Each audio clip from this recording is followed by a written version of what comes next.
Welcome, everybody. I'm just going to breathe into the moment for a second. I am really thrilled to be with you. Thank you for joining me in a conversation to explore autism and high sensitivity. And I'm really curious to see where we'll net out today. Raphael has been helping gather some information and try and synthesize this and put it together in a presentation. We'll go through a few slides off the top, but as always, this is a place for conversation and exploration. And I'm going to want to hear from you and talk with you and see what's come up for you. I know that I want to see if I can see the gallery because I could only see a few of you and I really want to see the gallery. So I want to see everyone that's here. Oh, Margaret Atwood's in the house. That's awesome. I love that picture. Karen, that is so great. Um, Thank you all for being here. Just to acknowledge who's in the room right now. Dan's been coming almost every month to almost every Hot Topics conversation I had. So thank you so much for being here. Raphael is my assistant who really doing his best to pave a path for me to flow going forward. Um, Pasha Marlowe and I just connected very recently. Holy moly, powerhouse advocate in this space, understanding autism, ADHD, neurodiversity, neuroqueer, learning all about terms and how to step into fuller, richer conversation. Karina and I, we've connected over LinkedIn and through messages and getting to know each other as well. Really a knowledgeable, experienced expert in the field as well. Sandy Durand, excited to have you here and be in conversation as well. Karen, welcome. Good to see you again. Trish, it's been ages. Happy to see you again. Trish and I worked on some PR campaigns. Trish is a media expert and has helped me with that. And Monica, welcome all the way from Wales. Yes? No, Ireland. Ireland. Yeah, it says that right there. Monica's in Ireland and an incredible advocate within an organization and beyond as well around neurodiversity. So Raphael's going to keep an eye on the room and let in people as they come because I don't know about y'all, but I'm one thing at a time person. And the world seems to be asking me to manage about 10 things at one time these days, and it's really hard. So we're going to come back to the few slides that we've prepared to share and then get into conversation. Okay, so now this is what I do all the time. I'm going to tell you what I'm doing. So I do what I'm going to say I'm going to do, and you all know you'll journey with me. Okay, so again, now I've got the slides up. I can see y'all, which is great.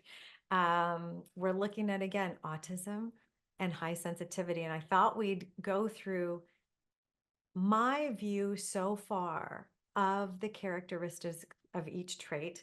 We'll look at a bit of a comparison and then really explore how these two ways of being, I don't like to use the word disorder, even conditions makes me a bit freaked out. I like to talk about ways of being, ways of thinking, ways of processing. And we're going to compare these different ways of being and see how they show up. If, like you've already heard, Raphael had to interrupt me and make sure we were recording. So thank you for that. If you've got a burning question, something to add right away, put your hand up so Raphael can see it and then bring you into conversation. And, or you can put also a comment in the chat. So here's an example of what didn't go well this morning. My chat is actually showing a conversation previously with all kind of people in it. And it's a new chat today. So I'm not going to worry about that. Raphael is going to be in charge of everything to do with that and will let me know if I need to turn my attention to a question or a comment. So let's just jump into the characteristics. I I have been identifying as a highly sensitive person for almost a decade. I found the book The Highly Sensitive Person by Elaine Aron and just loved this new lens to look at myself. And as a professional organizer, productivity person, when I read the book and looked at Elaine Aron's DOES model, which many of you may be familiar with, there were two E's. And when I looked, and I'll explain this further, when I look at the D, depth of processing, and the O, overstimulation, The E was empathy and emotional regulation or emotional responsiveness, and the S was sensitivity to stimuli. I took the overstimulation and the sensitivity to stimuli, and I thought they are two sides of the same coin, if you will. So I just call it sensitivity. And I turned DOES, which could be said in two ways, does or does. And that just threw me for a loop because I didn't know how to say it and share it. And I think as a point of efficiency, when we're looking at language and we're looking to share concepts, they need to be easily repeatable and easily understood. So I took all of that and I morphed it into the seed model of high sensitivity. S is sensitivity, stimulation, overstimulation, all of it. E is for empathy. E is also for emotional responsiveness. And D is for depth of processing or deep processing. Now, Elaine Aron, in a meeting that I was in with her last September, she talked about the fact she's revisiting it and she's probably blowing it out to 6. So she's giving the two E's their own weight, which I really love. So that's been my lens of high sensitivity. Um, and then when we look at the other characteristics, you'll see the seed model is at the bottom of this bucket. And I think honestly, we're using in this presentation this idea of a bucket because we're throwing a lot of possible ways of being into buckets as a way to understand the way we are. And in the bucket of high sensitivity, is the seed model. There's also things like conscientiousness, or when Raphael was researching this, he found the word meticulousness kept coming up and coming up. So he's put that in here. Um, Social interaction and our ability to be very, very good at social interaction with our extra mirror neurons. The fact that we value deep relationships and this incredible awareness, this emotional responsiveness, if we're tuning into it and learning what those cues mean in our body, then we can have such greater awareness of emotional and physical stress. So there are more, but these are some top characteristics as I see them. And I'm totally open to being challenged and added to. That's the first look at it. And when I looked at autism too, I think the seed model is right in there. I think we have the sensory sensitivity, we have the potential to be overstimulated, we have empathy. It might look different, but we have empathy. And we definitely have deep thinking where our brains are firing all over the place and connecting all the dots. Meticulousness is apparent in both. And then the few things that really made me sit up and take notice about autism was an incredible need for logic and things to work, which was why this morning was so frustrating for me. Some of you might have realized there was a reminder for this meeting that came out at 11:08. Well, the automatic setting for 1 hour before didn't work. The automatic setting for one day before didn't work. And so a need for logic, a need for routine, all of those things are important. Also, some comfort in repetitive actions and stimming may be apparent as well. And I relate to those things. Here's the big one that really stood out for me as a difference between the two, though, is a need to speak up for social justice and intolerance for hypocrisy. A real need when I see something is broken to advocate, especially when it's bigger than me. I can't shut up. I'm like, this is terrible. But when I think if there was a real disaster, imagine a bank robbery and there's the assailants and then people, trying to survive. I probably would speak up and who knows what would happen because I don't think I can keep quiet in moments where the greater good may be affected. So those are the things that have jumped out to me in my relatively new deep look at autism. It was March 7th that Melanie and I spoke on my podcast where I had this first introduction to her experience as a late diagnosed autistic woman. I've since interviewed Ludmila Preslova, and her book, The Canary Code, dropped on Monday, as did our podcast conversation. Also, late diagnosed autistic woman. So many more people in my circle happen to be late diagnosed, either ADHD, and autism. And we know there's a very strong correlation between autism and ADHD. To my understanding so far, it seems to be about 50% of people with autism also have ADHD. And I think that, and there could be a bucket here with ADHD, and there could be a bucket here with dyslexia, and there could be a bucket here with MS, and there could be a bucket here, and we have all kinds of different things showing up. And as we try and parse this out, what a journey to say, who am I? So I wanted to share a little bit about some of what we've noticed when I put these two buckets together. And I think the bottom level there, the seed model, seems to me to be a commonality, and meticulousness, conscientiousness, striving to do a good job. I see that as well. And then there's some differences in the way things show up. Okay, I've got cats on both sides of me. Just to share with you, this is Ellie. Can you see? That's Ellie there, and Theo's over here, and we've got stereo cat company right now. So forgive the distraction.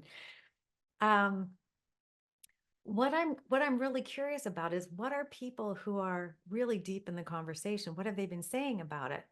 And Elaine Aron was talking about this commonality of overstimulation and effects and decisions of what you might do. And I know, as a highly sensitive person, and know many other highly sensitives, we have to regulate our stimulation, and we may well choose to opt out. I look at Julie Bjelland. A few people suggested Julie be part of this conversation. Unfortunately, she was busy, but she is someone who identified and built a community around serving highly sensitive people. And very recently, I think in the last year, I haven't been following her as closely, but people said, oh, she's identifies as autistic now. She's got a diagnosis.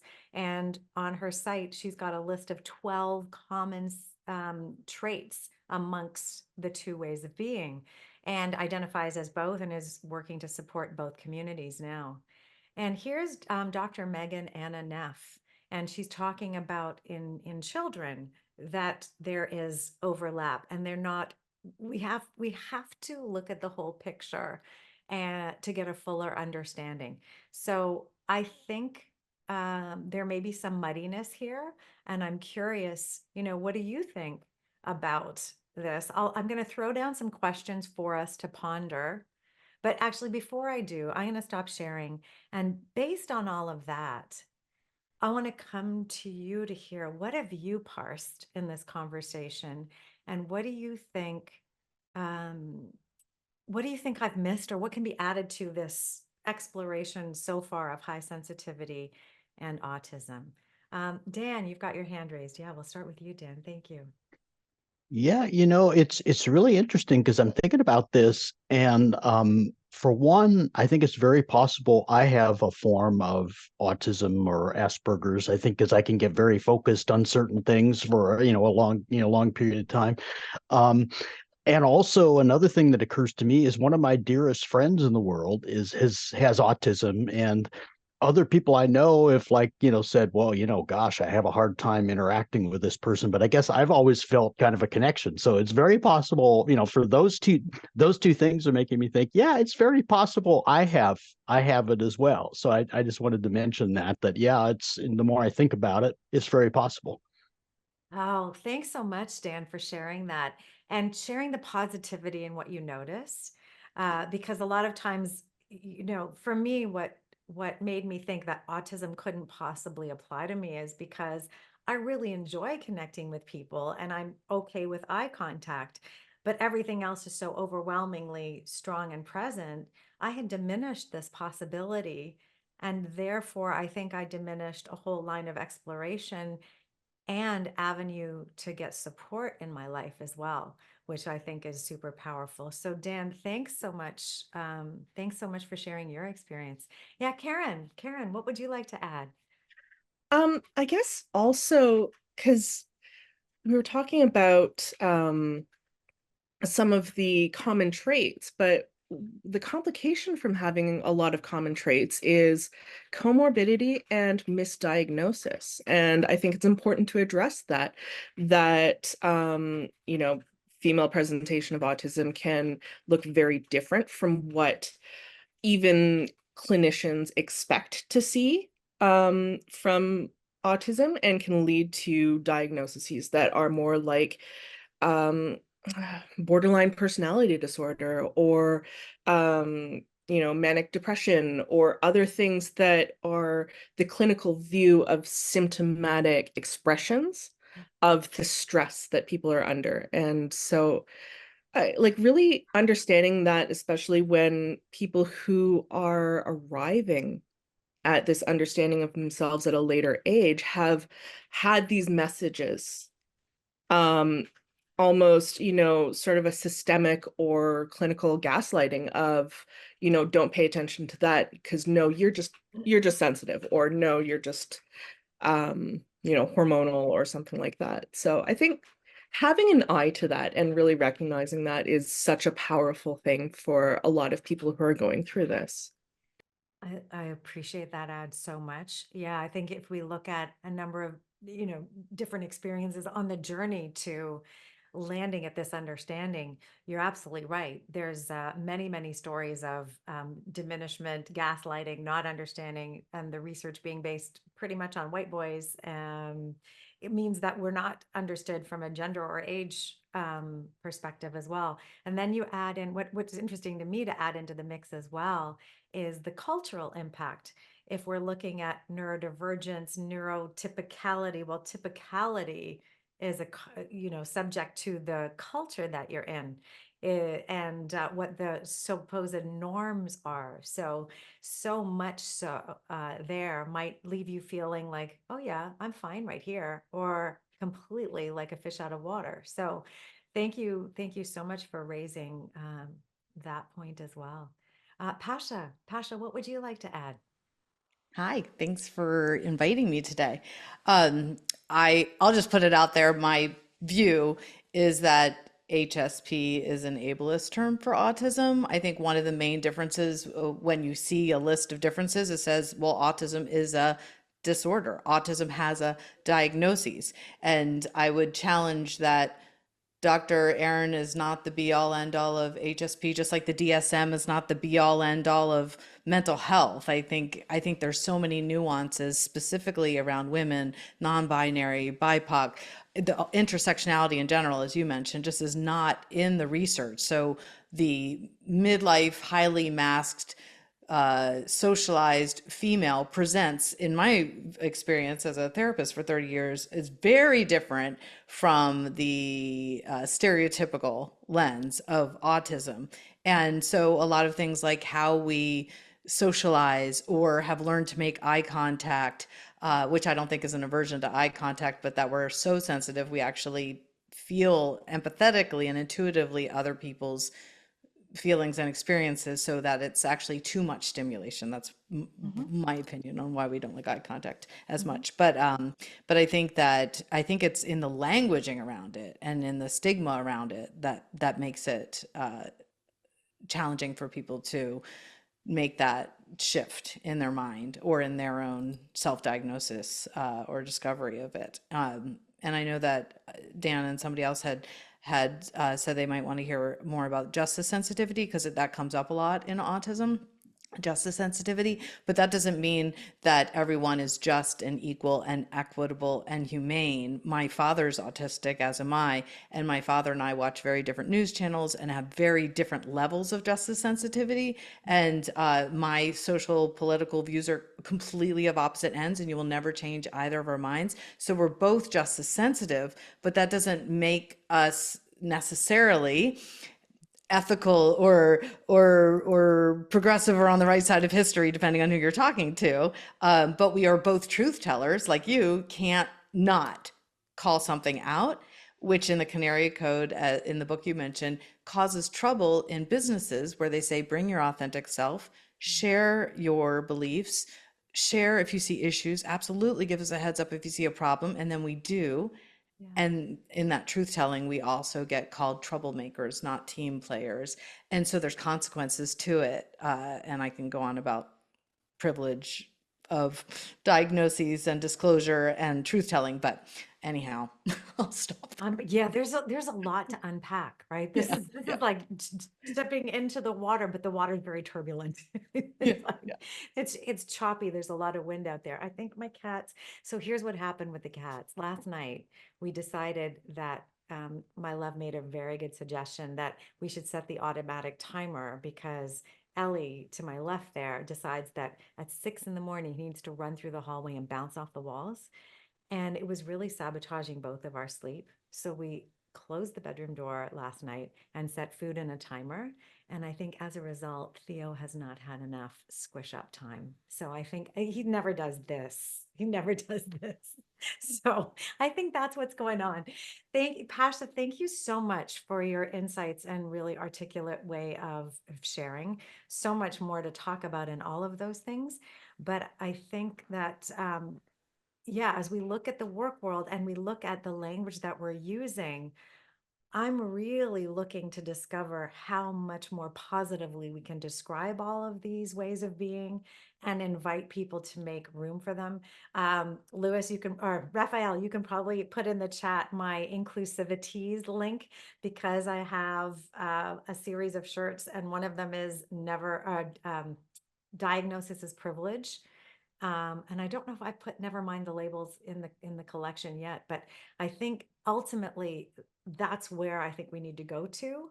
I want to talk more about that point coming up, but I want to come now to you, V, and please share what's on your mind.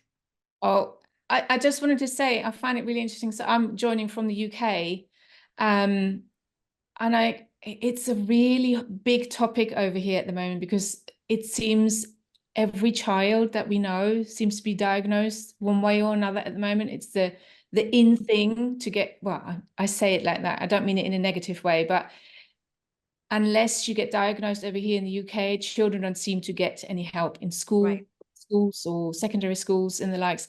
And I often feel there is a big overlap with HSP and autism in a way, but over here, HSP isn't even a subject. Everything is being put into the bracket of you either have ADHD or you have autism. Asperger's is not even part of that anymore. It's all autism now over here. Yeah. So I find it really interesting to sort of hear because I only, was it a year or two ago, I came across you through somebody else who you've been having a podcast with, which then made me realize, oh my God, I definitely have signs of HSP. And it really struck a chord with me where I thought, wow, this explains so much about me, my childhood, all the things I've been through. Why has nobody ever mentioned this to me before?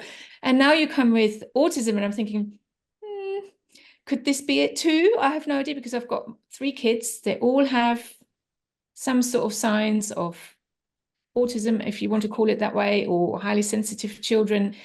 One, I think, could also be ADHD. In a way, I kind of think, have we not all got some sort of neurodivergence in us? And should we not just all be more acceptant of all of this? And do we need to have labels to then get the help? I find it really quite sad, but yeah, that's all I wanted to say. It's really interesting you're bringing all of this up sort of with HSP and then autism, the links to it. And Yeah. Well, thank you so much for sharing because it's interesting as journeying into this realm as an HSP and being really proud of who I identified was, talking about strengths and struggles, knowing there's both. I found I was not part of the conversation when it came to talking about neurodivergency. And I've been knocking on doors. I've been at conferences. There's a conference in the UK that I attended virtually and attended Stanford's Neurodiversity Summit, and you don't find high sensitivity listed. And I'm like, hey, doesn't right? exist. Yeah. So, and because it's not a disorder, it's a normal way of being. I thought, well, wait a second. And in my conversation with Judy Singer last month, I said, well, wait a second. What about the looking at neurodiversity? Wouldn't we call high sensitivity, if it's not typical, if it's 1 in 5, roughly, when just by the definition of divergency or atypicality, wouldn't that fit? That seems, my autistic brain is like, this is logical. This should make sense. It's like, I can't say I'm not a psychologist. I don't know. I'm like, Yeah. just on logic, just on logic. Can we not It anchor in doesn't make logic? sense, does it? Yeah. But then here's the thing. I wish Jacqueline Strickland was able to join. She was sort of debating, did she want to or not?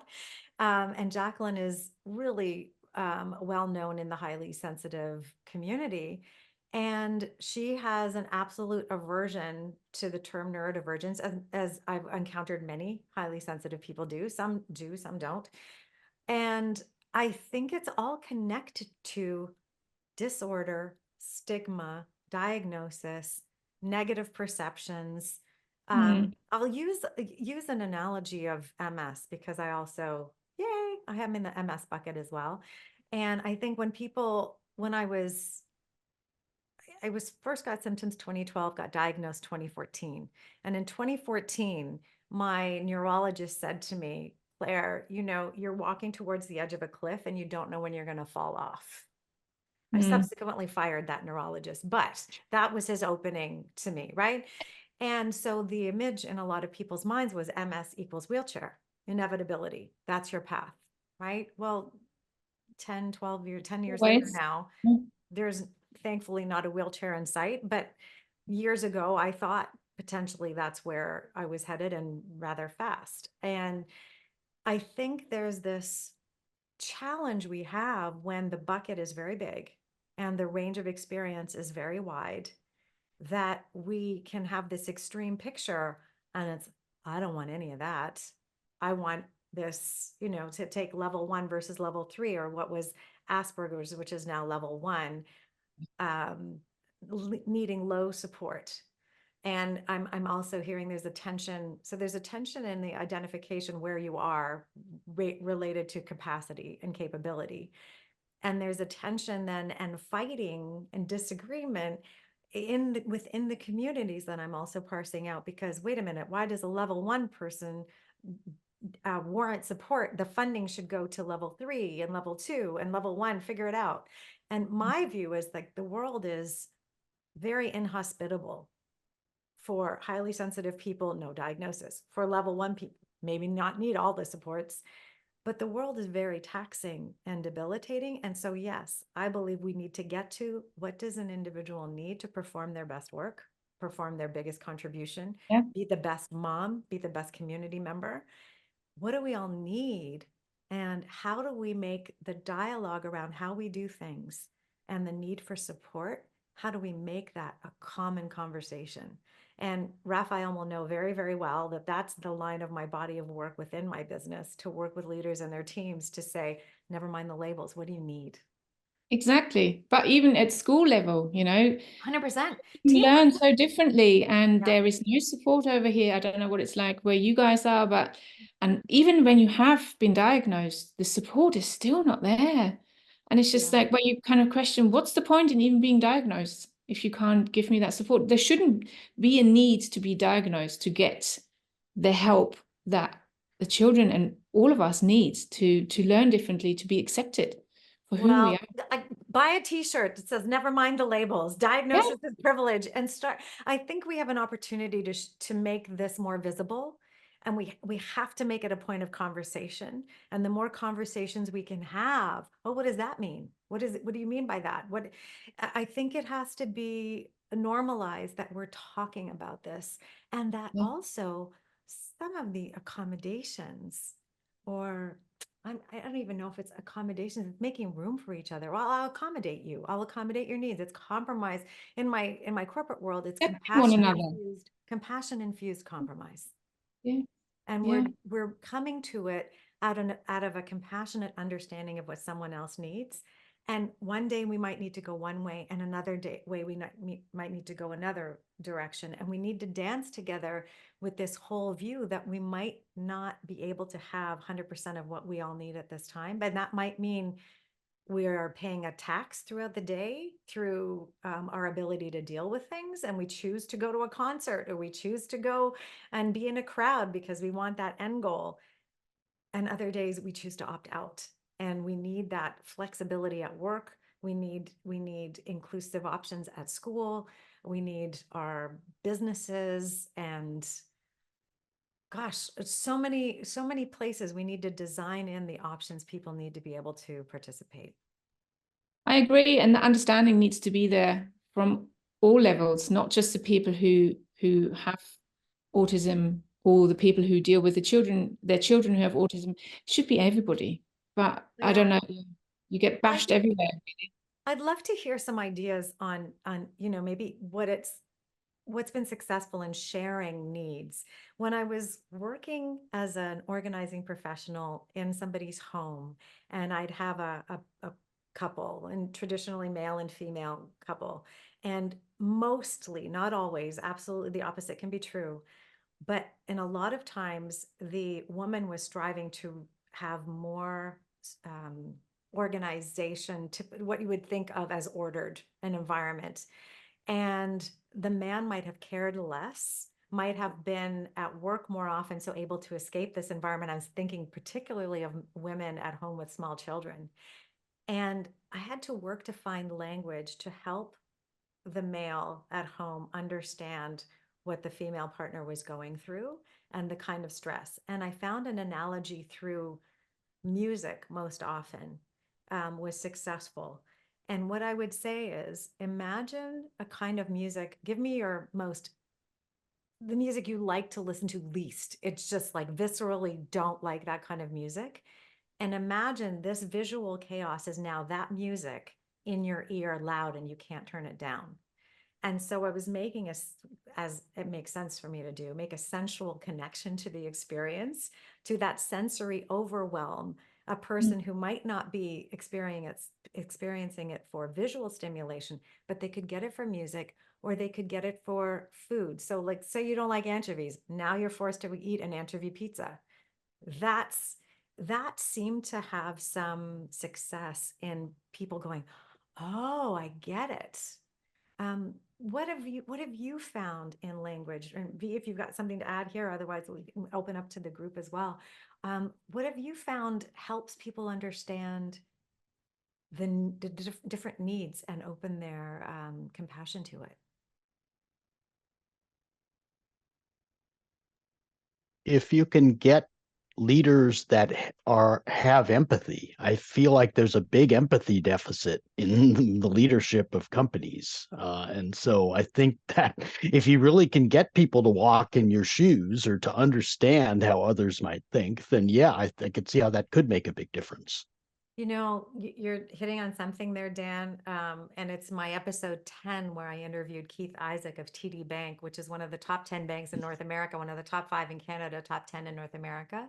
And they've brought new hiring practices in to make room for different ways of thinking and being. And it's because his daughter is autistic and he wanted a different future for her. So you're bang on. And I think it's the storytelling, which is why I have the podcast in a large extent, is to get the stories out there and share them. So, and also I was giving leadership workshops all through the pandemic. And the opening was really talking about different ways leaders needed to be. And awareness, vulnerability, empathy, and compassion were things identified in an early McKinsey article in the beginning of the pandemic. And all my French lovers out there, it's the acronym AVEC, so which means with. So awareness, vulnerability, empathy, and compassion. I've been preaching and teaching this now for 4 years. And there are more on the podcast. You can listen to Joe Mull and Dan Pontefract. They are both leadership experts and speakers who would also echo that kind of thing. So if anybody's listening to this and has leadership that's not empathetic, there are some resources that you can share. And Maria Ross, my conversation with her, she wrote The Empathy Edge. There's a business case for empathy. And for my numbers folks out there, you might need to hook onto that first. So thanks for that point, Dan. Pasha, yeah, what would you like to add now? We're having a great chat conversation about accommodations and accessibility, and in looking at universal design versus inclusive design.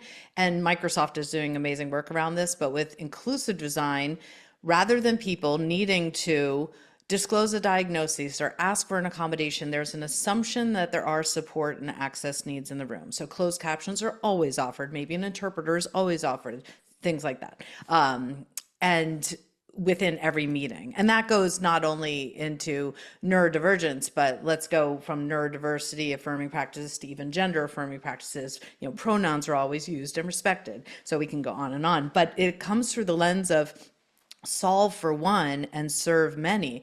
So if you think, okay, what would somebody with a hearing disability require? Then how can we solve that? Great. Will it also serve everybody? Yes. And the classic example, of course, is curb cuts. We make a curb cut for somebody who's a wheelchair user. Everyone can benefit from it. But even with closed captions, for me, I didn't realize, for example, that how useful it was for my learning style to be able to read as well as hear. And as my eyes are failing me, it's becoming even more important for me to be able to read with really big font and zoom in on every website I use. So the idea of accessibility is really going to be more key in the future of work, I think, than accommodations. So we start to release the need for labels and for an organization to even attempt to try to understand the nuances of every neurotype is just, it's not sustainable. But if they look through the lens of accessibility,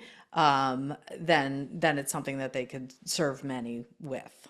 And the A in DEI and DEIB, A is often left out, but it feels like they're all important, I feel like, but I think accessibility needs to be highlighted. I agree with you. And that's my interview with Michael Bach. It talks about a DEI but as idea, which I love, where we don't have the belonging piece, but I think the belonging is the fallout of all of those other things. It's like, then you have belonging when you've got accessibility and inclusivity and diversity and everybody's feeling that. So what have you noticed, Pasha, in your discussions with organizations, on the difference, what helps an organization get this? What are you noticing that's there? Well, certainly if there's a personal connection to one of their children or grandchildren, identifying as neurodivergent or disabled really helps. I don't love leading with fear, like we're all going to be disabled one day, situationally or permanently or temporarily. So like, why shouldn't you care? That's a good argument, but it doesn't help all the time. Unfortunately, a lot of it comes down to the business case and profit. And so I lead with all these ideas, but one of my many slides and points is outside of diversity of thought, adding to collaboration and innovation and creativity and like problem solving, and like it seems so obvious. There's also, reduced groupthink and better brand reputation and loyalty.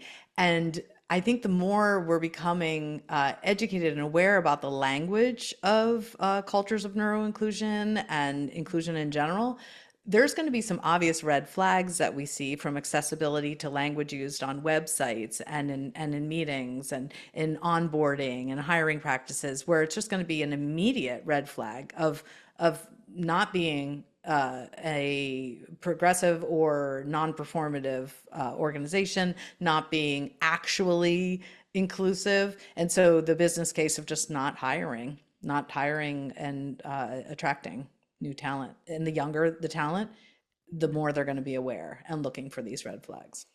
I love that you make that point. And I think it's on your website. You talk about Gen Z and then millennials, I think, Yeah. talking about the difference in percentage. Do you want to just share that with the group, Ye- like how it's increasing? And I think it's Somebody else mentioned it too. Yeah. exactly. Yeah. Yes, I'm so glad that stat is out there and being talked about. So a third of millennials identify as neurodivergent and disabled, and I would even toss in there a third also identify LGBTQIA, the spectrum, and half of Gen Z.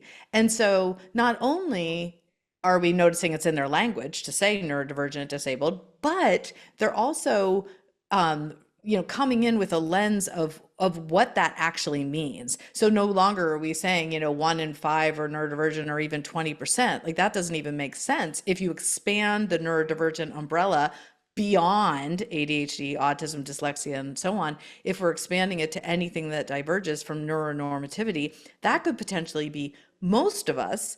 And there are still some who have the privilege of masking or presenting as neurotypical or identifying as neurotypical, but it's an identity, not a diagnosis. I could go on. But anyhow, yeah, I think that's in the language of the younger generations. And organizations are not prepared to market or position themselves in a way that is actually inclusive and welcoming. Yeah, I think we're at the cusp of, well, I guess what I'll say is we know that better is coming because the young generation's not going to, it's just not going to be relevant to them if it's not. No. And so there's going to be a certain evolution through leadership as this thinking comes up and through an organization. So what I feel is like it's inevitably going to get dramatically better. And my opportunity now, and maybe yours, Pasha's, and anybody who's advocating in the space, Monica, is how do we get as many light bulbs turned on in that senior leadership level now?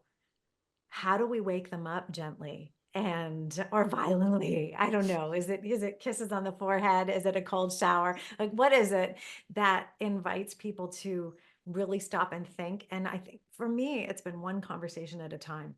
And if I'm on a big stage, then I can have many conversations at once and hopefully get more aha moments. And the podcast, again, one to many, is hopefully the outcome of this.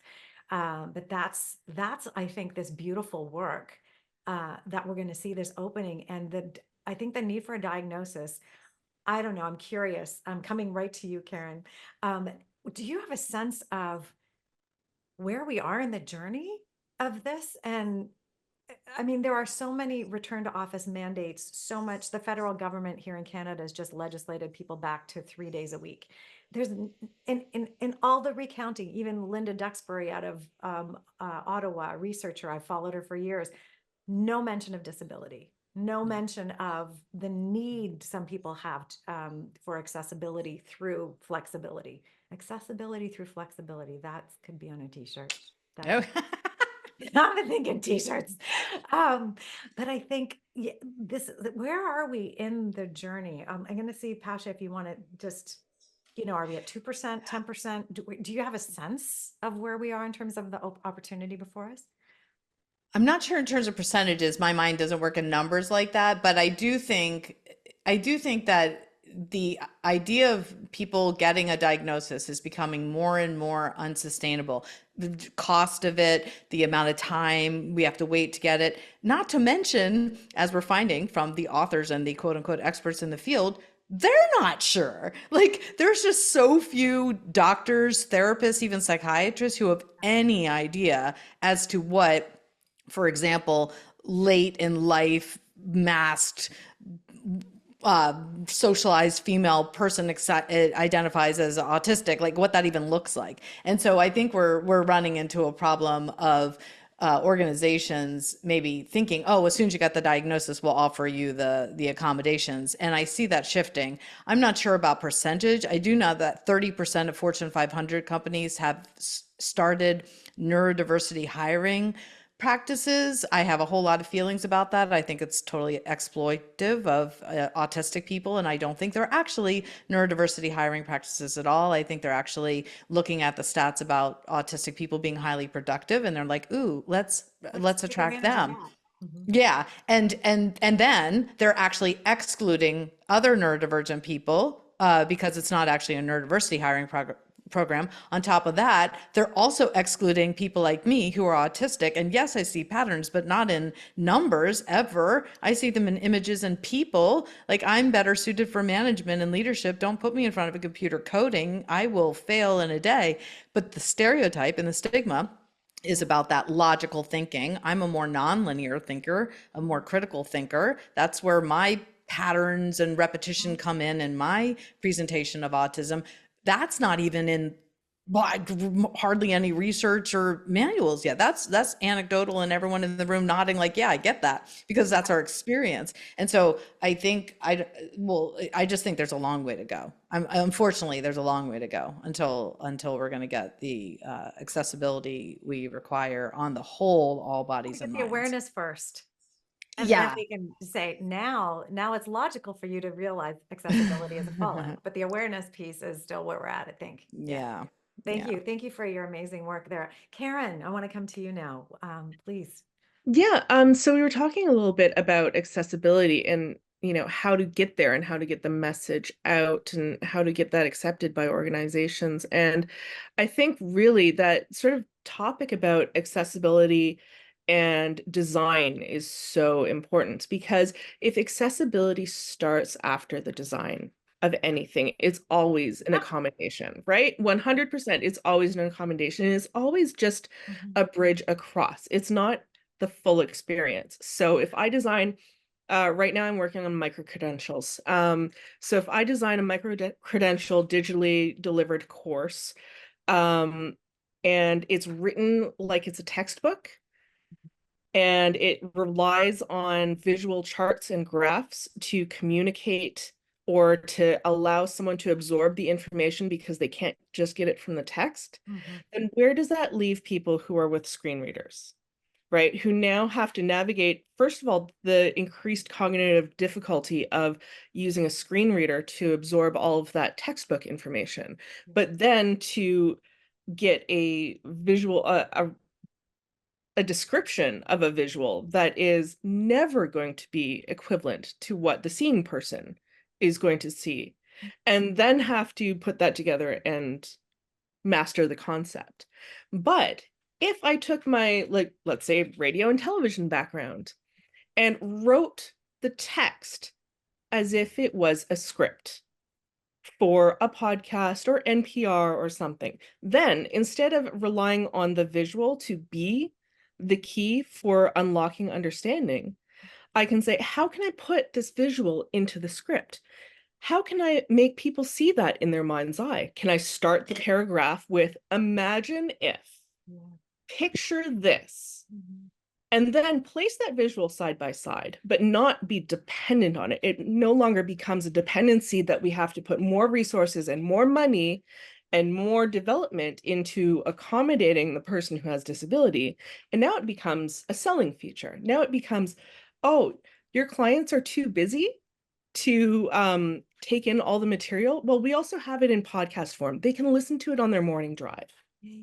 This And is it why we becomes do the something that, podcast in video, if you want video, audio, if you want audio, and a transcript, if you want a transcript. And we're always designing for audio so that if somebody is only hearing it, like, and that's why the cats, let's bring them in and we talk about it so that it's so to get there, becomes. we have to break out of this accommodation mindset almost to the, no, you have to start designing things differently. You have to start designing experiences differently. And that's how we're going to get to true inclusion. Yeah. So that's my little soapbox there. Yeah, I love it. I love it. Absolutely. And so, and Apasha was bringing up universal design versus inclusive design. And I think the textbooks are all around universal design as being the answer. Just before I come to you, Monica, I saw your hand up and I want to come back to you if you still want to share. But I want to just, can we unpack that just a little bit more? Because I think maybe that ought to be a next discussion, is looking at universal design and inclusive design. Most people would think, I've looked at universal design, I've done the work. So how do we unpack that a little bit to say we're not there yet? We're not there yet if we haven't embedded this thinking in. Are you asking me? Yeah, Claire? Pasha, do you want to see we're making that distinction? Can you? Yeah, so and both are great, but universal designs for like the most amount of people possible. How would most people be accommodated by this space or this platform? Where inclusive design is really going into like solve for one to serve many. So again, looking at somebody with hearing or visual impairment, or somebody with mobility needs, or somebody with processing needs or sensory needs, and go through the list. And then like, how can we create this meeting or this event through the lens of those specific needs? And again, I'm learning this from Microsoft, who I don't know if they're developing inclusive design, but they have on their website lots of free content and graphics that are really cool, and I use them in my slide deck of what inclusive design looks like and how it's different and more specific and potentially more effective than universal design. Well, I think universal design is completely misnamed then. Yeah, Because I'm yeah. like, it would lead you to think that it's really designed for everyone, but it's really not. So I think of it in terms of equity versus equality. You know, it's like equality for all sounds great, but then that's not equitable. We still need to offer People what they need. services, yeah, to help each individual. And so I sometimes explain it that way in terms of equality, equity, universal, and then inclusive design. Well, when my reading about universal design, it's aiming for the 95%, and you know you're going to be throwing out the extreme 5%. So you would throw out my extremely tiny head and my extremely large hands. I would not fit in many cases because of that. Whereas if it's inclusive, then those gloves would have an extra, you know, could have extra long fingers that could adjust or something, right? Or the hat with a tie that can now fit my tiny head, because maybe it's going to look kind of weird, but I could tie it tighter and it would stay on my head. I think that's the difference. To answer I saw your question in chat, Karen. So and I think, we need to move to inclusive design, which in some cases is requires absolutely different designs. I'm sitting on a chair right now that came in two stem heights, and one would take someone to 5'4" or 5'3" ish, and one would take somebody from 5'4" to taller. And I'm kind of on the cusp, so I actually wanted one that would go in a different range. And I had to pick the shorter one because I'd need always a stool otherwise. And it's like finding that breadth. So the adjustability is there. And I honestly think the word options is the answer. Options are the answer in terms of space design, participation options. Here, how would you best like to engage with this experience? Okay, perfect. Yeah, sometimes I refer to it as preferences. And when I talk to companies about neuro-inclusive policies, I say they start with neuro-inclusive questions. How do you prefer communication? How do you prefer feedback? You know, how do you prefer to work remotely or in person? Yeah. I want to Mhm. come back to the questions that I said I had in the beginning, and just, I think we've touched on some of them, but one of them was, do highly sensitive people believe they need accommodation? And this is something I ran into in a group of HSPs was, no, the prevailing theory was, no, you just opt out and find a different path. And I'm like, hell no, I deserve to be included, and I want to argue for that. So that was a question I'm still curious about in some of the HSPs communities, where they feel about that. I think it relates to the term and the acceptance of using the term neurodivergent to be able to be part of the conversation that's happening. I think if we throw the language out that gets us into the conversation, we may not be best served. So there was an opportunity there. We talked about this, how autistic women have not been well studied. So how much do we really know right now? And are we all, is there anything definitive? And another question I had, just picking up vibes, was, is there a sense of exclusion or elitism in some groups? So I'd rather be highly sensitive than be affiliated with autism. I'd rather be Asperger's than be in a whole autism bucket. Those are some of the questions that I think we'll probably dig into further. We've just got a couple minutes left, so I want to just remind everybody that I've created, it's the Happy Space Work Style Profile. It's a short survey that helps you articulate what you need to do your best work. It's really talking about the needs that people have. There's no label in there. There is an opportunity in the nuances necessary section to articulate however you would like what your needs are. And right now I've built this to continue on, and you'll get a summary template emailed to you. The profile you don't share, that's for you unless you want to. It turns out to be 26 pages on a Google form in an email, which is not fun for anybody to try and wade through. But I've created a one-page template, which is, with the awareness you get with the profile, then to create your one-page summary that you keep for your own guidance, as this is how you want to design your life around these needs. but you also think about it as a sharing tool on a team, at school, in a work project. I'm really hoping this is a real needs-based assessment to help people find their voice and asking for what they need and help this overall conversation. So, Raphael, you can definitely, the link is in the chat there for you. I have a newsletter. It comes out once a month right now with other interesting things related to this whole topic of productivity and inclusivity. And you're always welcome to reach out to me. I always want to come back at the end and just say hello to everybody and thank you. Thank you so much for joining. Does anybody have something that they'd like to add? Dina and Trish, we didn't hear from you. Sandy, is there anything you'd like to add to the conversation before we end the hour? Very quickly, sorry, I'm late. I have ADHD. Also off camera because I've been in a mood and I had to eat because I forgot to eat. But this is really diagnosed just a few years ago, late diagnosis, 50 something. But this has been wonderful. Thank you. And I would love to come back. Amazing. Thank you so much, Dina. Happy to have you here and happy you got some food. Anybody else would like to add anything before we close? Thank you. Thank you so much. I see Pasha had to go. Monica had to go.